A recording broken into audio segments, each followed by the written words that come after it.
I keep wanting to try to like make some music, some like digital music with my computer, but then my computer is really bad. So with the MacBook? Yeah, it'll crash Logic if I try to run it, and I'm still counting the minutes until Apple announces new computers. Well, you said last week that they're going to announce something for Tuesday, and then it's going to be on Tuesday. And every part of me was just like, did they announce something? Like, I felt like I had so much faith in your prediction that like all through the rest of the week, I was just like, did they announce anything? Like, I think they announced, but they didn't. Like, no, it never happened. But I was so convinced that you were right. Well, I'm so glad that I've had that effect on you. But no, they did not announce anything, and I continue to wait for them to announce the announcement. Hopefully, by the time people hear this show, the announcement will have been announced, if not have already happened, and I will have ordered a new computer. Welcome to Pride and Accomplishment. My name is Jason. And I'm Chris. This is episode 60. A couple of episodes we talked about New World because we played the beta, and we enjoyed it. It was satisfyingly complex, as we said at the time.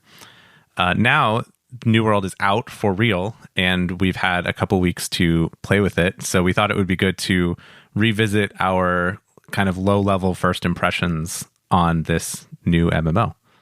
How long has it been now? Is it like 3 or 4 weeks? Is that where we're at? At the time of recording, we're recording on October 10th, and I believe it came out September 27th or 20th. Okay, so 3 full weeks we've had with it, almost, but just about 3 full weeks. Yes, 2 or 3 weeks. I think it's only been 2 weeks. Now you're going to make me look it up. September 28th is the release date. So you're right. Yeah, so it's only been two full weeks almost. Right, 2 full weeks. I have so much to say. Maybe let's get into it. Good. We're on a podcast. That's what we talk about things. Maybe we start with the things that we've talked about in the past. So there's some topics that are new now that the game is released, and things that we didn't experience or didn't talk about or didn't even think about during the open beta. And then there are like the obvious game elements that are we just had more experience with now, right? More time. I've probably got 20 hours into it. Is that how much you think you have? Yeah, that's probably fair. I think I was looking at my Steam stats the other day, and it said I had 32 hours of playtime in New World. But as we'll probably talk about in a minute, not all of that was actually playing. Yeah, that's fair. And then on the same side, in the beta, I got to about level 12 or 13. And right now, as of recording, I'm level 25 in New World. Yeah, and I'm level 26. So we've gotten a little further, and we've experienced, I would say, more of the game. But the one piece that is so far pretty similar, I have learned a little bit more, is the gathering and crafting. Gathering. Okay, so what I have to say about gathering and crafting, crafting is still, in my mind, a satisfyingly complex system. I will put that check marks on what I feel of crafting. There's elements of like randomness. There's elements of finding the right resources, and there's elements of getting different buffs and different things on different tools and weapons and armor, and like there's still all of this stuff that factors into crafting that I think is cool, and I think it's like interesting, and it makes it a little fun. I think the randomness that some people experience at the higher levels, like, oh, I want this buff, or I want this effect on my weapon, it could be a little frustrating, I think, when you get up that high and you start using some pretty high crafting materials. But I think it's the right balance. I think it's the right, like, it is a good system, in my opinion. Is the crafting at the high levels to get those attributes, is it completely random? Like, you're talking about like plus dexterity, plus intelligence, plus strength, those kinds of attributes? No, I'm talking more like say on your mining pick, you may have a thing that increases your harvesting yield by 7%. Oh, okay, sure. Which is a nice stat to have on it. There's also a stat that is like something totally unrelated to mining. And it's possible to have that on your mining pick. And that's kind of frustrating a little bit. Where like, yeah, it's a nice stat to have because it's on your gear set. But it may apply to, defense against a certain enemy instead of, a stat that applies to mining. Yeah, I could see where that would be a little frustrating. I will confess I have not done a lot of crafting. Most of the crafting that I've done has been with the purpose of cleaning up my bags and compacting how much space all of the stuff that I've gathered takes up. So I'll turn, wood into lumber or whatever, because for some reason, refined wood takes up less space and is less dense than the raw materials, which is kind of nice because you can store more of the theoretically better stuff in your inventory and storage shed. But I have not really played with a lot of the crafting stuff. I think I've made myself about 100 energizing travel rations as far as cooking goes, but that's about it. I find that some of the things are a little bit weird because it's like, oh, I just need any tier 1 material and any tier 2 material for like a lot of those kind of generic recipes. And then there's other things that are very specific. That's like, oh yeah, I need exactly, milk and peppercorns and corn and blueberries. And it's like, okay, well, that sounds like a terrible dish anyway. I just was listing off stuff I could remember from the game. But you have to have like very specific things in order to make certain stuff. And it's like finding those kinds of detailed materials just seems really tricky. And especially if it's stuff that's made of other stuff, like compounded recipes. So like if I need butter in order to make buttered chicken, then in order to make butter, I need milk and whey or whatever. I don't know what you use to make butter, but whatever it is, you need that all to make the butter. But then you have to find the butter recipe, then make the butter, and then you have to get in there and get the chicken and the butter and put them together. And so like the steps there, I find a little bit annoying because it's like I almost want to be able to just have I want to see the tree of all the stuff that's like the big funnel of stuff that's going to turn into this butter chicken, and just have that like click one button and watch it in a very satisfying animation. That's what I really want here. Watch it take the steps of stuff and build them all for me. And I think that would be a really nice quality of life thing if they ever wanted to do something like that. Yeah, I think you hit something. Well, it's funny that the most complex crafting profession in New World is cooking and the kitchen. That's almost a little bit validating for me because for those that know me know that I don't cook because it scares me. But so the one thing that I think you said that I think I mentioned during our beta evaluation was this complexity of what goes into what and how things are crafted, how the preliminary or the ingredients are crafted, like what's the downstream kind of requirements. And now that I've done a little bit more of it, I have an idea on a very easy way to kind of fix it. When you're making a dish that requires butter, it'll show you one of the ingredients is butter. And in a game like Guild Wars 2, you can click on butter and then it will take you to the ability to take you to the page that allows you to make butter.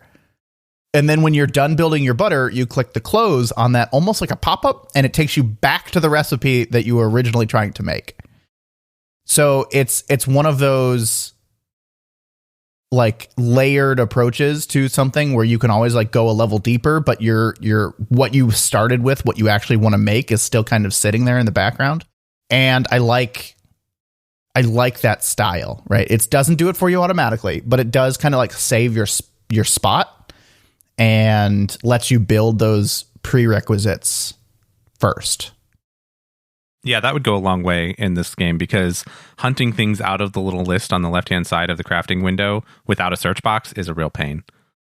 Cooking in the kitchen is definitely, in my experience, the most specific so far. I mean, I haven't done any or like of like the potions or anything like that, which I know is also a little specific on what you need. But the kitchen on like making roasted potatoes. Like, it's so specific on what you need to craft roasted potatoes.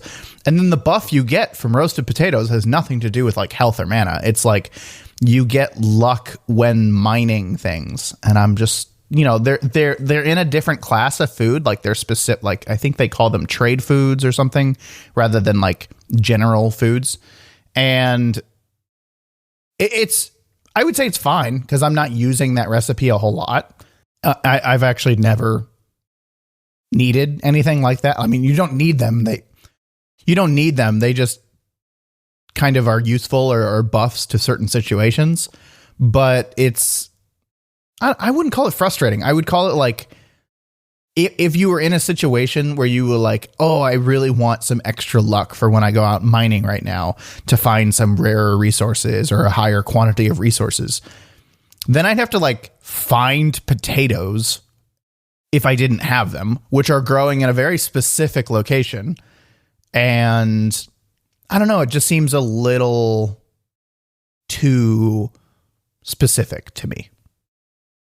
I think that's how cooking is in other games, though. I'm reminded of Guild Wars, and like they also have very specific requirements for certain recipes for cooking, but it just doesn't seem as hard to find the resource. I don't know what the difference is, but this does seem a little over the top for cooking. I think the difference in some regards is that the resource nodes, at least to my untrained eye, feels like the resource nodes in Guild Wars are much more frequent than the ones in New World. And there's a mini map in Guild Wars and there's not a mini map in New World. So you have to kind of run around. And also, actually, another thing, there's a fast travel system in Guild Wars that's relatively inexpensive and instant, unlike New World, and you can do it from anywhere. So getting around is much easier, so that if you do want to do all of that gathering, you can just do it. Yep. Also, I would say that generally the time investment for gathering stuff is less in Guild Wars. Like, it feels like less of a stop what I'm doing and do this thing than it does in New World. Although, if you're just picking up some herbs or something, that's not that bad. But if you're like, oh, I need to like hunt a turkey, you have to chase the turkey, shoot the turkey, skin the turkey, which takes like 4 seconds, and like go through that entire mechanism. And then walk back to town. Yes, and then go all the way back to town. Yes, Guild Wars doesn't make you do that either. They have their little magic deposit reagents into the bank thing, which is great as a player.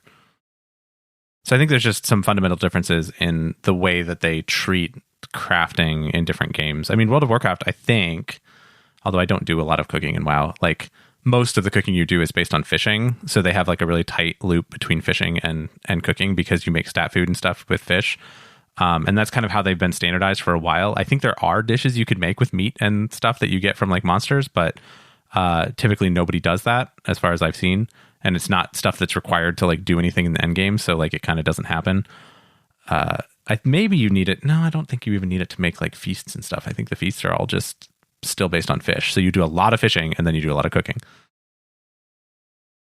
The other gathering for other crafting is not as specific as Chris mentioned, right? Like you need a tier 1 material and maybe a tier 2 material, or for iron and wood and all of that. There's really only one type. There's a tier 1 type and a tier 2 type. So it's not like you're looking for an oak and a spruce and a maple and all these different kinds of different woods to make specific recipe. Like there's only a tier 1 wood and a tier 2 wood.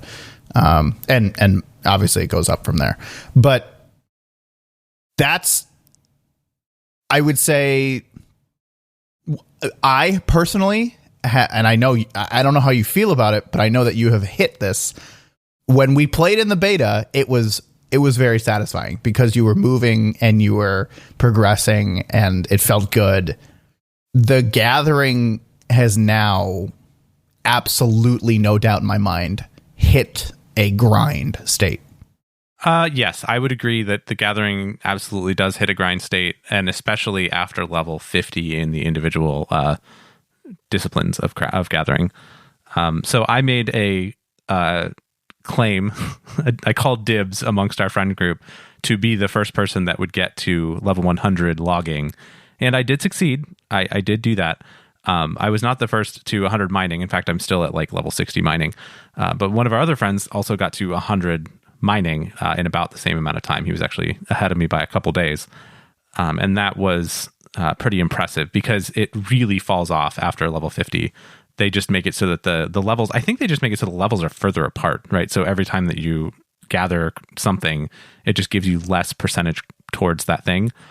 What I did was my classic strategy, which is just watch some TV while you just mindlessly do this thing and gather all these things, which in New World actually works out pretty well because it takes, like, in some cases for large trees, like 10 full seconds to harvest a tree. So I was able to push E and then look at my other screen and watch TV for 10, 15 seconds, whatever, and then turn back and move to the next tree, press E, turn back to TV. So it was a good loop for me for that, although I'm not saying that that's how it should be or that's what you should have to do, but that's how I got to level 100 logging. I'm at like 74 logging. And it took probably the same amount of time that it took from 1 to 50 to get from 50 to 75. And I'm not saying that's a bad thing. But I am super worried about what level 100 to 125 means. I've seen some of the top streamers and people that are, they literally are paid to play this game at like level 160 or 170 logging. And it just scares me with how long it might take. The other thing about wood, and maybe this is a good segue, maybe it's not worth it to keep. Like there's not enough demand for that wood, both personally and at large, for all of this wood that everyone is gathering in order to level up their logging. And the same is true of some of the other materials. I would say there's pretty much no demand for fish or fish products. And I would say there's decent but not enough demand for stone and iron and things like that. Before we get onto the economy side of things, I think that the mindset of like, I want to, and I said it, I wanted to get to level 100 first amongst our group here. I don't know why, right? It was just kind of a silly bragging rights thing. But I think maybe it's just designed that you can become proficient and kind of functional at what you need to be able to do for yourself early on. And then maybe they're trying to kind of force you to specialize. And I don't think the intention is that you will get to max level of any of this stuff within the first month, which is what, we're still within the first 2 weeks here. And here we are complaining about how it's hard to get, gathering skills up nice and high. So I think that maybe the idea here is that like you're not really intended to get that far that fast, and that you should just kind of go with it and chop down the occasional tree here and there, and you'll get there eventually. Maybe that's the design intent here. Yeah, I would see. I'd be okay with that, but you and I are quickly approaching areas that we can't gather, right? Whether that be certain kinds of metals or certain kinds of trees, and we always seem to be butting up against it. So it's almost like we are required to skill those trade skills in order to keep up with the area that's around us. We're still like we're in a very in between point right now. I think you and I where we're at like level 25. And level 25 to 35 seems to be a, based on what I'm seeing and what I'm hearing, kind of like a bit of a struggle, right? Once you hit 35, the world kind of opens up again. And, there's another dungeon, which we'll talk about a little bit more. But it seems to be this weird in between where we're like kind of running into new stuff, but kind of not, but kind of grinding to get to level 35 and nothing's really kind of like the overall story has kind of taken a bit of a halt, or the missions are starting to spread out a little bit so that the main story isn't like the only thing you're doing to progress anymore. And with all of that, the gathering kind of factors in, and you're starting to run into some new stuff that like you can't do yet that you're seeing in the open world. And I think it's a little bit of an encouragement, and it's also a little bit, to me, frustrating that I can't go hit that rock with my pickaxe. So I don't know. I feel this compulsion to make sure I'm high enough level to mine the things, to gather things around me as I'm exploring. Does it get to the point where just standard rocks can't be mined, or are you talking about the special rocks, like the elemental special stuff?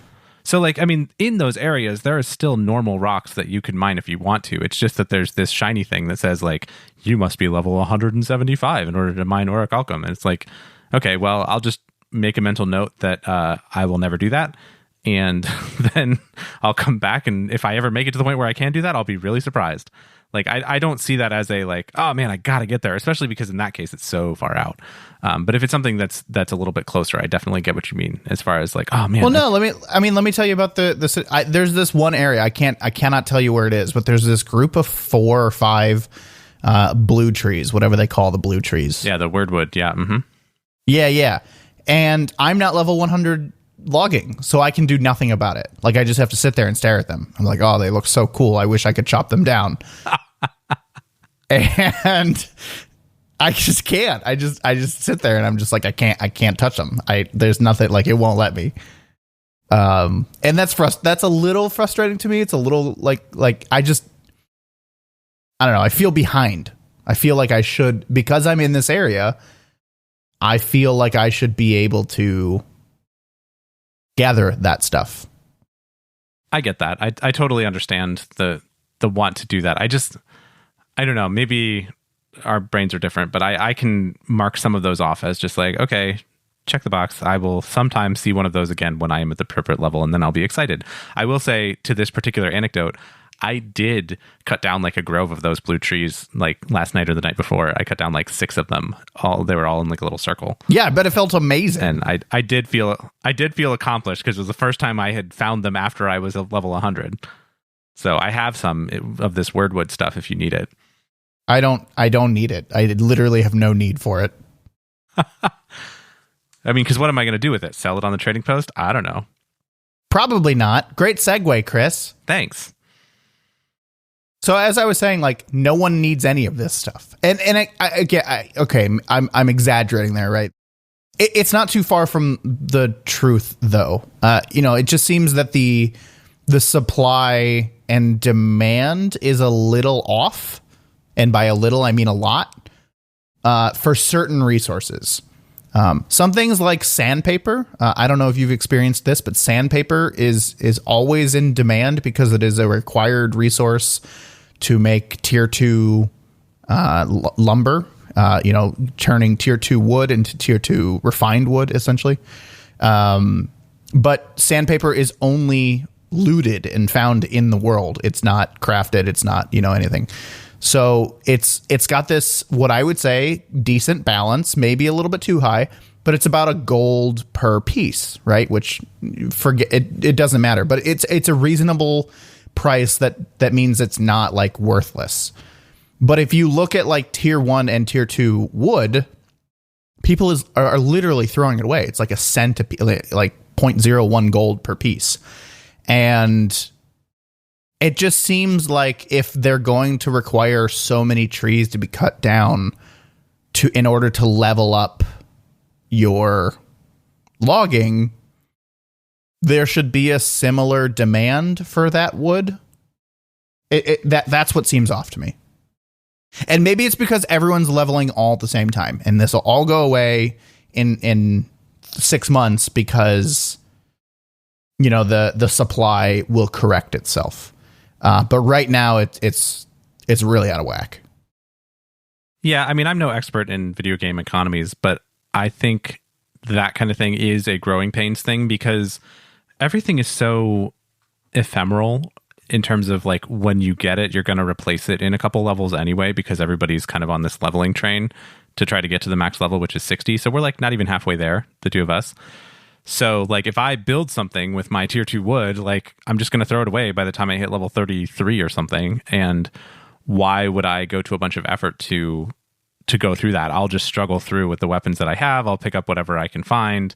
I don't need to kind of get these trade materials. I think once people start to hit max level and you start to understand okay, I want to do the max level raids or whatever. I don't know what the top level content is, but say, I want to do the top level content that requires me to have, XYZ consumable thing. And that is built off of whatever, or, I need this and such weapon so that I can kind of get a jump start so that I can get into the first dungeon so I can find more stuff, right? That's going to drive, if you need, say, good wood in order to make a haft for an axe or something, then you'll do that, and that will drive an economy for those things. And I think that is where we're not there yet, right? Nobody needs any of this stuff because they're probably picking it up on their own. But if it required that level 175 wood to gather or to build, then there's going to be an economy for that stuff, but there's probably not going to be an economy for the stuff that you can chop down trees at level 1 for. So I think that it's just, we're seeing a little bit of early game challenges with the economy here. That being said, I would like to point out that I find it very daunting to sell things on the trading post in this game if it's not commodity stuff like tier 1 wood, tier 2 wood, stone, iron, that kind of stuff, because they have all these attributes like you were mentioning before for like the mining picks and stuff that have particular attributes. But then each of those is listed separately, almost like it's its own category of item. And so in order to figure out kind of what a fair market value is for anything, which is also almost impossible in this game, I think, because you can make sell orders, but when you make sell orders, you don't necessarily see buy orders. But then if you do see buy orders, there might not be any buy orders, and then you just have to look at other people's sell orders. It's just a whole mess.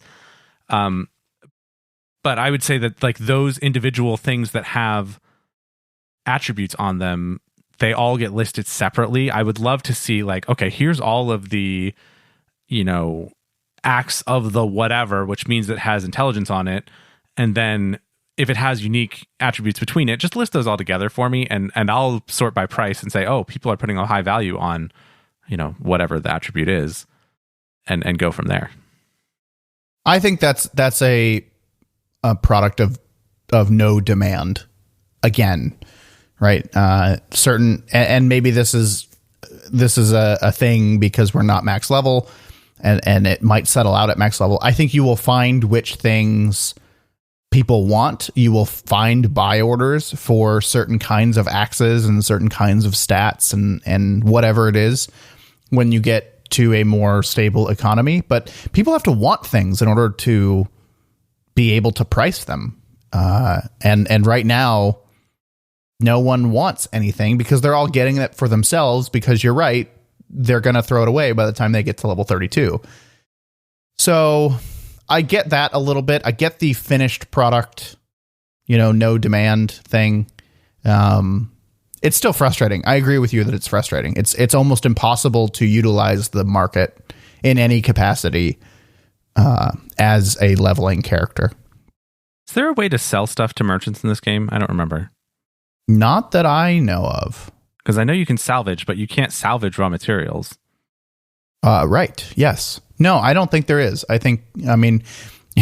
You mentioned to me that you just throw away extra wood that you can't carry or whatever. And I honestly, I think that's the only way to do it. Yeah, I ended up, like, if you were following me around as I was logging and logging, there are these little pouches that are just full of wood, just littered behind me in this little trail. Because I would operate with like a really probably too small margin of inventory space. So I would be able to chop down like 10 trees, and then I would just have to I would split my stacks and drop half of my wood and just keep going. So I was just dropping wood left and right. I mean, I got the achievement that was like, you've chopped down, I don't know, you've gathered 16,000 wood. And I'm like, 16,000, that's a lot. But I don't think I've actually refined that except more than maybe about 2,000 of it, or maybe 5,000 of it. Oh my God, Chris. But like, I've dropped a lot of wood. So I think that they need like some kind of, I don't know, economy floor by having either merchants in the game that will buy things for a set price, because that'll kind of set what the floor is, a vendor price. Or if they even would just run essentially some trading post bots that would just create buy orders for certain commodity stuff just at some level. Like, I mean, and it could try to follow what the people were doing, right? So if all the people were trying to buy at a higher level, it could maybe push up its price, but like just do a little Wall Street trading kind of a thing there. But like, I just think it needs something in order to kind of kickstart the economy here. That's a good idea. I didn't think about that. They'd obviously have to factor that into as a new source of gold. because I think I will say, of all the things right now, the gold production seems to be well balanced. The actual money production. But I agree. Some kind of floor mechanic for pricing would be nice. If I felt like I wouldn't even have to make a lot of money, because I don't make a lot of money on the trading post. But if I felt like I could have a guaranteed price with not a lot of hassle for some of the stuff that I had, even if it was a bad price, I would probably hold on to a bit more of, those resources so that I could sell them to the vendor just to get a small amount of money, because to buy a house costs a bunch of gold. It costs, several thousand gold, and you start with like 1,000 gold, and then you get quest rewards that gives you some. But I still kind of look at that and say, I don't know how I'm ever going to get there. But it would be nice to have some backstop in the economy, I think. Need some quantitative easing for lumber. God. I think the rest of what we have to talk about is all kind of new at this point. Some stuff that we didn't experience during the beta. I can think of one major thing that we didn't experience during the beta. Queues? Yep. I don't... Was that because the beta wasn't as popular, or because they did something different? I think it was because... Well, maybe it was just our thing, but I don't know if they had the server limits in the beta, did they? Were you only allowed to have 2,000 people on the server in the beta? You know what? They may have done that. You were only allowed to build 2,000 characters on a server in the beta, and they would just throw up another server. Oh, that's possible. Yeah. I feel like we kind of jumped into the beta a little bit late too, so we didn't we just picked whatever server was around. Did we have to choose the same server in the beta? We did, because I think we picked Olympus in the beta, as I recall. Oh, that's right. Yep. Yeah, I don't know why. I don't know if it was just that there weren't as many people playing, but essentially what happened in when the game launched is that they had 24 servers, something like that, for US East, and a similar number, for each region, US West, Europe. I think there was an SEA. I think that's it. Maybe there's more. But essentially they had a number of servers per region, and in a server, only 2,000 people could be logged on at any time, which is not enough. No, that's like none. At its peak, the highest I ever saw for US East was that there were 144,000 people, after they potentially added some. We'll get into what they did in a second, but the numbers I remember was there were 144,000 people logged in to US East. All the servers were queued, and there were another 155,000 people queued. There were more people queued than there were playing. That is absolutely bonkers. It was nuts. It was crazy. And for the first couple of days that we played, because we played on day one, and that was really our downfall. Yes, absolutely. Because what happened was they just added more servers. They just kept adding more servers to kind of try to fight this. But as we'll get into and talk about, you have to be on the same server to play with your friends. And that's really where the crux of the problem was. Servers were full, and you have to be on the same server to play with your friends. Yeah, so we had all agreed to play on a particular server, and then we started. I actually logged in at 8 a.m. or whenever the servers went live on that day, just to make sure that I could create a character, because I'd heard that there were starting to be some queues and some issues and things. So I just logged in to create a character real quick, reserve my name and whatever, and then I logged off. And then over the course of the day, I started to hear about the queues getting worse and worse. I was like, oh, well, I guess I don't know if I'm ever going to play this game again. And what happened was, there were queues, and it wouldn't tell you an estimated wait time. It would just tell you what number position you were in line. And so you would see you are position 2,500, but that's entirely dependent on people logging out in order to create spaces for people to log in. And what was happening is people were realizing that they would, if they ever signed off, they would never be able to get back in. And so they were just holding their spot. They were just staying online. And there is a timeout. There was a timeout of, I think, 25 minutes or 30 minutes and you got a warning at 25 minutes or something. I believe that's been reduced to 20 minutes of inactivity with a 15-minute warning to prevent people from idling. But at the time, people would just, stay. You'd see people running into walls and stuff and be like, oh yeah, I guess that person's trying to keep their character, quote unquote active so that they won't get kicked out. And what would happen was people would just like, okay, well, let me get in the queue. I'm going to go have dinner. I'm going to go, work out, take a shower, read a book a little bit, whatever. And then I'll come back and maybe I'll be able to play another game. Yep. Play another game for sure. Walk the dog, whatever. Yeah. I think on the second night I played so I didn't play opening day. I played probably a few days later. I was on a trip, but, I think my first queue experience was over 2.5 hours. Yeah, that tracks. That's about what I did as well. Yeah, and it sucked. But the thing that has happened is that the queues now 2 weeks later are, at least for our server, gone. I have not queued the last couple of times I've played, no matter if it's busy at night or not. Like I have not personally queued the last four or five times I played. But now, as a result of all of those queues when the game launched, there are so many servers, and I would say the people I want to play with are very spread out. There's a core group of us that got onto the server that we agreed to, but there's some fringe, friend groups that I think would have built on the same server had we, said, hey, we're all on the server. It's great. There's no queues. Everyone can play together. Please join this server. But that didn't happen. Yeah, I had at least one friend who created a character on our server, had queues the first day, and said, all right, forget that. I'm just going to go to a totally different server. And so now he's stuck over there on some other server, and he can't come back unless he wants to start over. So all in all, that's not a great experience. No, it was not, and currently is a frustrating experience. Because I play games to play with other people. We should rename the podcast. Playing games with other people. Season plays games to play with other people. That's a bit of a mouthful. What would it summarize to? There's no vowels in the first letters of those, so it's a bad acronym. No, there's no. I was just doing that in my head. There's no vowels.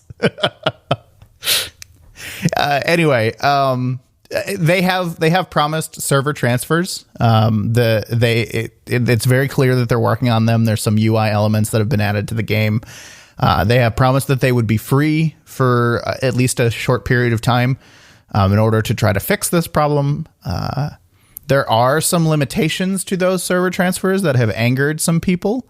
The biggest being that you cannot transfer between regions, which I think is affecting the EU crowd quite a bit. And because a lot of them created characters in the US East so that when this all worked out, they could transfer to EU. But I think from what they've promised, I think it'll solve my personal problem with it, right? I think either I will be able to move to a server that I would like to in US East, or the people in US East would be able to move to our server. Which I would prefer is still up for debate, and maybe that's something else we'll talk about. But there has been a miss here, and I quite honestly, again, I'm not a game developer infrastructure guy, but this idea of servers is so old fashioned to me. I agree. I wish that the games were just kind of across all servers all the time. Like World of Warcraft did that, where you can basically queue up with anybody to do dungeons. You can do raids across servers for the most part. They've basically taken the server out of the equation, and that is really nice because you don't have to worry too much about it. The only thing that you can't do is you can't trade across servers because it keeps each server's economy separate. So you can't trade items across because somebody could flood the market from a different region. And it would screw up all of the local pricing. But I think that's a fair restriction. Here, it's you're stuck, you're locked in. But it also does create a certain atmosphere, I guess, of family. I mean, not really family, but it creates a certain you get people on the server that you recognize because your chat is exclusively restricted to people on your server. You get the same personalities and individuals that you kind of see floating around in the chat. Not that I pay all that much attention to the chat, but it is kind of interesting. As a social experiment, it's interesting to see personalities emerge and people, talk and interact in this little fishbowl. Yeah, and now that you mentioned that, like, there are certain elements that must be server based. The map and who controls each town and how that, the faction warfare and how that works. It would be very difficult to be cross server. I could see why they made the decision to do it. I am still unsure of whether certain things that they've decided whether they hurt or help more, because of this decision to keep servers strictly separate from each other. I would love, forget, like, we haven't talked about dungeons yet, but like just the ability to perhaps like queue or LFG with LFG in general, but like, it would be nice a dungeon is an instance, right? There's no map control. There's no faction control. There's nothing, that relates to that dungeon. To be able to queue with other people from other servers for a dungeon would be really nice. Like, it would be this like little like nugget of cross server play that, hey, if you really wanted to play with your friends doing something, I would love some instanced content that we could play cross server. I mean, I think to extend that a little bit, I mean, yes, I would love that small piece as well, but to extend it a little bit, you could almost say, as long as you don't flag for PvP, you can do cross server stuff. You could do only PvE stuff across servers. And maybe you limit it. Maybe you say, okay, we have a 2,000 person server plus another 500 people from another server from any other servers that can be online, buddy pass kind of a thing, to bring in your friends. I mean, that's a technical detail. They could figure that out. But if you were visiting another server and you weren't allowed to be flagged for PvP, I think that would even make it so that it wouldn't screw up the territory control stuff. Like, if I just want to go do my leveling quests with my friends and they're on a different server, I think that's actually a solvable problem. Yeah, I mean, that's what Guild Wars did at the beginning. They're now, as you mentioned for World of Warcraft, they're now like full, like, servers are for open world content, servers essentially don't exist. But that's how they started, was this buddy system. They called it world guesting. You'd be able to say, hey, I've got this friend on another world or another server. I would like to go guest to his server so I could play with him. And you did. You had certain restrictions. You had certain things that you weren't allowed to do, but all in all, you were allowed to play with them. And I think this game would benefit a lot from a system like that. Speaking of factions, I believe we've joined the Crybaby faction, at least on our server. Yeah, the name in the game is called Syndicate, but you're right. It really is the whining faction. So I would say on our server, like and this is kind of like what you were saying about like the community being self-contained and recognizing people and whatnot. There's only theoretically 2,000 people active on your server at any given time, and probably only as things settle out, probably only double that really ever log on. Maybe it's more, but generally the numbers are not huge. Our little microcosm of a world, from what I see, there are way more purples than any other faction. Syndicate, our faction, there are way more purples, but we have lost so much territory on the map that I think we are now isolated to one city in the top right-hand corner that is too high level for me, that I can't even go to. So it's useless to me. And there's a chat that's specific to your faction that, is kind of like a full world faction chat. It's just so funny sometimes to see how salty people get. Yeah, everybody's, purple's so bad. Everybody's so weak on this server. Like, why can't we get together and go take some territory? Oh, purple, I can't wait for server transfers so I can get out of here. I'm going to switch over to Covenant because, Syndicate is so bad. Like, it's just anything you can imagine to complain about the balance of factions, they are complaining about. I don't, like I said, don't read chat all that often, but whenever I glance over there, it's just constantly people complaining about how purple is not doing well. It doesn't really bother me because I haven't really gotten too into the PvP stuff, but it is a little bit annoying that their chat is on my screen. I mean, you could remove the chat from your screen. I can show you how, but I like having it there. The one thing that it does frustrate me that we're losing so much territory, right? Because there are consequences of it on PvE, right? There's, the ability to teleport or fast travel the cost is affected by who controls territory. The ability to move materials between cities.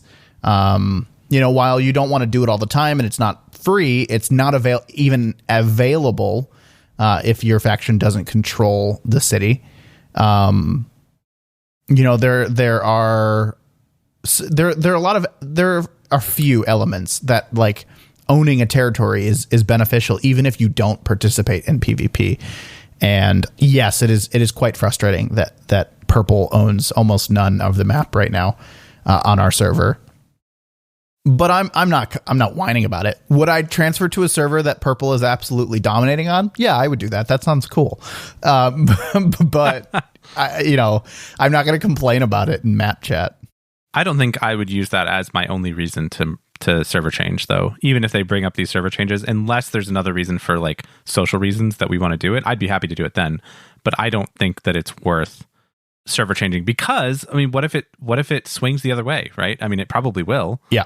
So I'm not really, I don't want to hang my hat on, oh man, I spent money or I spent, my one free server transfer to get over here. And I'm so annoyed because now Purple's not winning and they were winning when I moved. So I think that's not a good enough reason. I agree. I think the server transfer is going to shake up so much balance that currently exists on servers. It's going to change a lot more than just people creating new characters. So I would not use that as criteria. However, if one of our friends' servers happens to be pretty Purple dominant, I would see it as a small plus. Agreed. I'm not willing to change factions though. Are you? I don't really care that much on the faction side of things. I haven't really seen a lot of, reason to stick with Syndicate because we have the best color. I mean, yes, the purple is much nicer in color than the green or the yellow, but I just don't. I don't know. I don't care that much. I thought that the Syndicate story would be much more engaging, I guess. Like I was like, oh, they're the ones that seem like they're going to have the most interesting story. And so far, I haven't really experienced that. And I think I haven't seen any cutscenes in this game since the beginning. Nope. Which is weird because not that weird, I guess, because again, we're still kind of leveling through. But I would have maybe liked to have gotten a little bit more like exposition or something through a little bit of cutscenes during this leveling experience rather than just constantly talking to some old man on a dock. Yeah, that's interesting that you say that. I had not thought about that until you said something, and I wholeheartedly agree with that. I would have liked better, different, more cinematic storytelling in some instances. Right. I mean, I couldn't tell you what is going on, and I haven't really tried to read most of the things, but I know that we made a staff that removed some corruption, and now we have to do more things. But I don't know what the things are other than what's on the little markers on the map, and I just go do whatever those things say, which is typical MMO fare. But at least some games will try to slow you down enough to show you what's going on and tell you why what you're doing has some impact on some level of greater story. Yeah, I think this is one area that I would actually compliment World of Warcraft in, is the frequency of cutscenes, I would say. It was like 1 or 2 per like 2 or 3 levels, in that, it kind of explained to you, like, if you had not read anything up until that point, it was kind of a catch up on like, hey, here's what's going on in a cutscene real fast. Here's at least the major important plot points, with characters, voiced over and talking and all of that. And I think that was good enough. And I think that is something that I would have appreciated in New World. Yeah. And then the Syndicate, I mean, I've been trying to do my second level, my Scrivener event for Syndicate. I am very bad at combat in this game. Let me reiterate that, I guess, while we're talking about it. I am very bad at combat in this game, and I I try. I mean, like I attempt, and I even switched to a Warhammer a little bit to try to like beat that one. It's like a in the world boss, like a mini boss in the world that you have to kill for a quest. And I've tried a couple different weapon combinations, and I've been unsuccessful partly because I don't really understand the threat and aggro system of this game, in that it like trying to surgically attack one enemy will pull like the 7 enemies around it. So I oftentimes get just overwhelmed. But man, that thing is hard like to do solo, and I am annoyed because I'm level 26 and it's supposed to be a level 25 quest, and like not that means that I should be guaranteed to win, but like I feel like I am not so bad that I can't handle myself to do this, and apparently I am so bad because I cannot get this thing dead. Well, I haven't started mine, so maybe we'll take care of it right after we record. Oh my gosh, yeah, we might need to do this. The last thing that I care to talk about is the group content that we have run into. So one of the comments I made during the beta was that we hadn't done really any group content in the first 10, 15 levels. And now that we're at level 25, we've had a few experiences with group content. I'll touch on the corruption group events really fast in that they are fine. They're something that potentially pulls people to the same location to do something together. They're a little lackluster in my opinion, but they're fine. Yeah, I think that those need some kind of more telegraphing of what's going on, and maybe a few more waves. So like in Destiny 2, when you have the group events, it tells you with a giant timer that's like the group event is starting in 5 minutes, and then it's got this countdown. And if you get there early, it tells you like the countdown. And then once it's happening, it gives you prompts, and it says like, okay, kill 10 of these things, or, whatever, survive 3 waves, or whatever the activity is. It kind of tells you that on screen. This is another thing. This is going back to the thing I had about the towns and not having any labels over the shops. Like, I just want like more gamey parts to this game. Like, I need more hints on screen. I need more like tracked stuff. And yeah, they have pinned quests, but the pinned quests with the auto pinning and stuff, they just get lost. And I think that it's something that would give you a better feel for like what you're accomplishing together. Like if it was, kill enough things to fill a meter, or like survive 3 waves, or whatever, then the group would feel more accomplished together, as opposed to, okay, well, you kill these 3 enemies and then 2 more show up and you kill those 2 and then you're done. Yeah. And those things happen so fast. And it just doesn't really, it's not really satisfying. It doesn't give you that sense of pride and accomplishment. Very nice. Very well done. Something that I personally got a sense of pride and accomplishment from was the dungeon, though. I thought the dungeon was perhaps a little too short. Really? Perhaps not perfect, but I really enjoyed it. I think we had fun. We brought 4 people. We gave people very rudimentary roles that none of us had really practiced. You were the healer. One of our friends was the quasi tank. And then 2 more were essentially DPS. And the dungeon is minimum 3, maximum 5, I believe. So we took 4, and it was fun. We didn't read any guides. We went into it blind. We kind of just did what we thought we had to do. There were some like not puzzle mechanics, but there were some mechanics that weren't just like kill things straight up. And I had a good time. We didn't wipe, which was an accomplishment. And we got to the end, and it was, for me, very like not profitable, but very. I got a lot of loot, right? A lot of loot that I cared about and that I actually used. So it was really good for me. I liked it a lot. I did also enjoy it. I think it's funny that you said that it was too short. I think it was just right as a first dungeon. I think it was either just right or like a hair too long, and maybe that was just the speed that we were going through it. But I think for what it was, I think I think it could have been just a little bit shorter. More rooms, more bosses, more loot could have made it better or more interesting, I guess. But like we backtracked a bunch, which was kind of cool.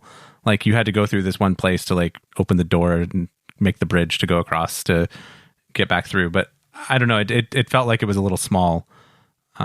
to me. But I did have fun. I did enjoy it. Let me tell you, healing was stressful, but it was also kind of fun because I was able to contribute in a very direct way.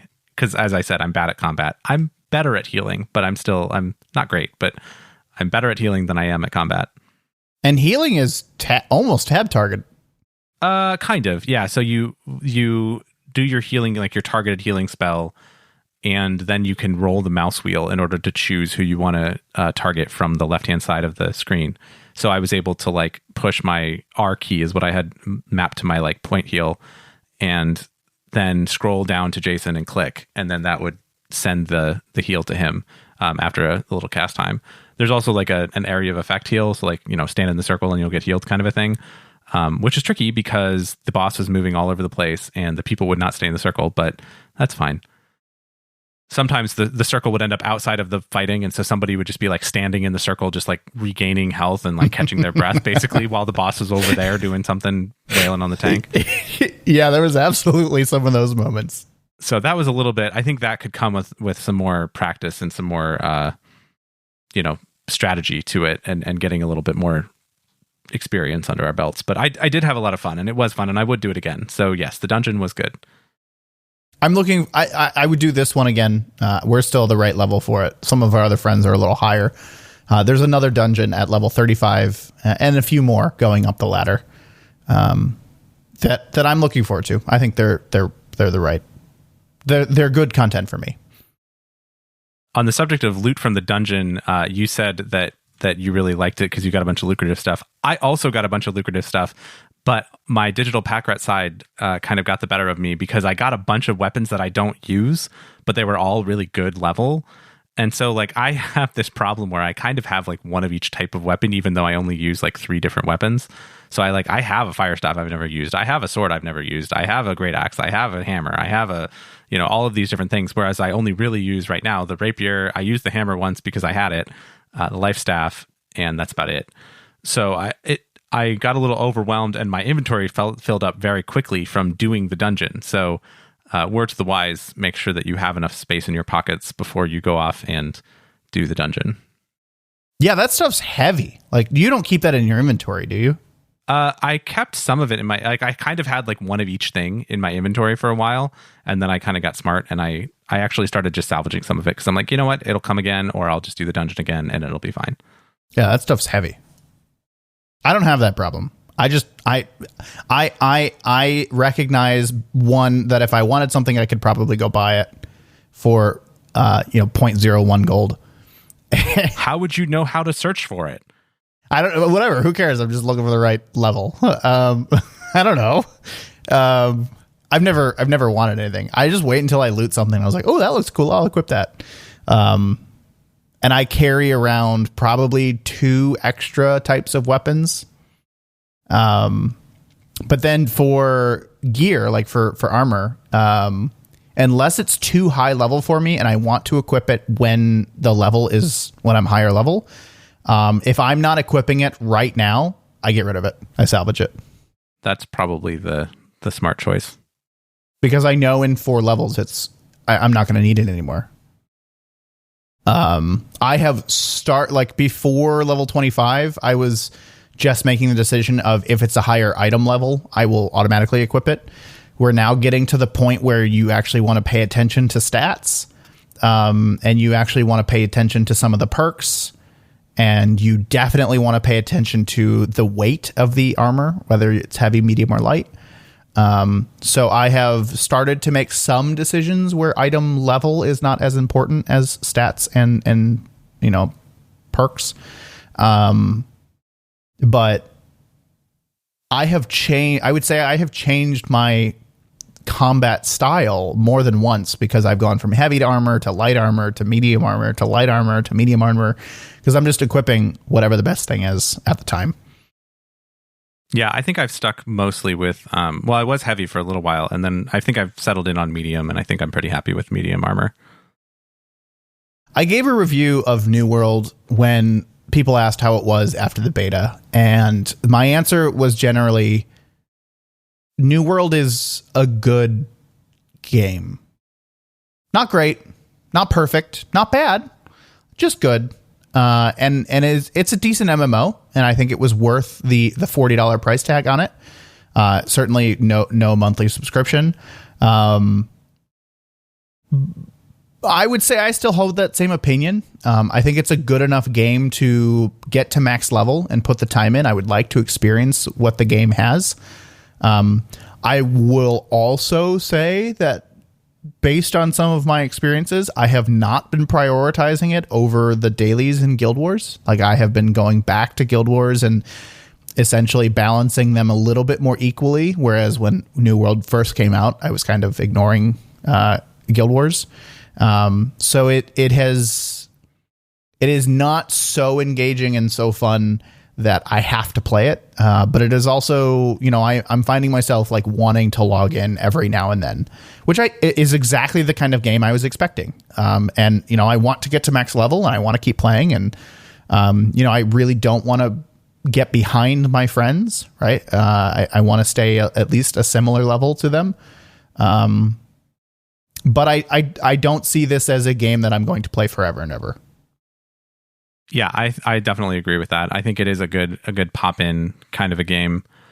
I've slowed down on it too. I mean, obviously, it went pretty hard the first week or so, but I've slowed down on it as well. And I think that it's a good, like, kind of group game, I would say. Like, when there's the right group of people together to play it, I would like to play it. But I'm not sure that I'm choosing to do it if it's just like you and me. Like, we would probably play Rocket League instead. Whereas if there's a group of people, then I would go play New World with everybody. So I think that's going to be tricky because I'm going to have to keep up a little bit with some people, and that's going to be challenging. But otherwise, I do agree that it's a good in-between game, or a good kind of always there boomerang kind of a game. If you're playing New World, we want to hear about it. I would like to play with you, and maybe we can make sure that when transfers come available, we know where everyone is, and we can make an informed decision on where we go, especially if purple is dominating. Let me know on your server. But if you're playing New World, or you have comments for us or questions or anything like that, you can get in contact with us by visiting our Discord, which you can get to at discord.pnapodcast.com. If you want to find any of our older episodes or read our show notes, you can visit our website at pnapodcast.com. That's P, the letter N, the letter A, podcast.com. There you can also find a link to get in touch with us. If you're enjoying the show, all we would ask is that you could share it with others that may enjoy it as well. Thanks for listening, everyone. We'll talk to you next time. So I played the Battlefield 2042 beta. Oh, yeah. How was that? It was fine. Oh. I'm less excited about the game now. That's not how betas are supposed to work. I know. So, okay. So first of all, the game definitely needs some polish. It's not done yet. And I believe, based on the YouTube videos and whatnot that I'm seeing, the polish was literally happening as the beta was happening. I don't know if that's true, but maybe I just experienced some poor quality stuff. But there were definitely some lagging and glitches and stuttering and all around not great stuff. I couldn't switch squads, which is so important to Battlefield because it's a team-based game. And I didn't like that at all. So there's definitely some polish there, but in terms of actual gameplay, it's way too fast-paced for a Battlefield, in my opinion. Battlefield is supposed to be a little slower, and I would say it's not as fast-paced as Call of Duty, but it's not as slow-paced as a Battlefield should be, in my opinion. They are very clearly trying to close the gap, and I don't like it. So you're saying, when you say like faster game, you mean that like you die from fewer shots, kind of a thing? No, I don't think the time to kill is any different. But it's you're in engagements much faster than you would be otherwise. Let me make a really good kind of concrete example of a change that gets you into engagements faster than what you're used to. In old Battlefields, you could spawn at a point on the map that you controlled, or your headquarters, or whatever, right? And at those control points, there may be a vehicle that, is kind of a static spawn. There can only be one of that vehicle on the map. Once it dies, it waits, a couple minutes, and then it respawns back at the point that it was picked up from. In Battlefield 2042, you have essentially a data pad that you can request down a vehicle to your location if the vehicle is available. Oh. So it's just that tiny change in that, like, you can request a vehicle in order to get to combat faster. That makes the engagements faster, that makes the game faster. It makes it, in my mind, a little less tactical because you can request down a vehicle from anywhere. It's just those kinds of things that I sense, and I feel like they are not what I want out of a Battlefield. Well, I can say that I did not play the Battlefield beta, although I did download it with the intention of playing it this weekend. I just forgot and missed out. But that's kind of okay because I don't like first-person shooters that much, and I don't think this one's a big loss for me. Are you still EA Play Pro? No, actually, my EA Play Pro just expired like last weekend. Ah, okay. So you won't get it for free. No, I have now downgraded to the EA Play that comes with Xbox Game Pass, and that is enough for me for as much as I don't play EA games on EA Play. Yeah. Well, you'll get Battlefield 2042 sometime next year, probably, then, on that subscription. That's probably fine. If you play it at all. Yeah. It'll be all Smurfs and whatever, people that are very good at the game by that point, and I will not have a good time, but whatever.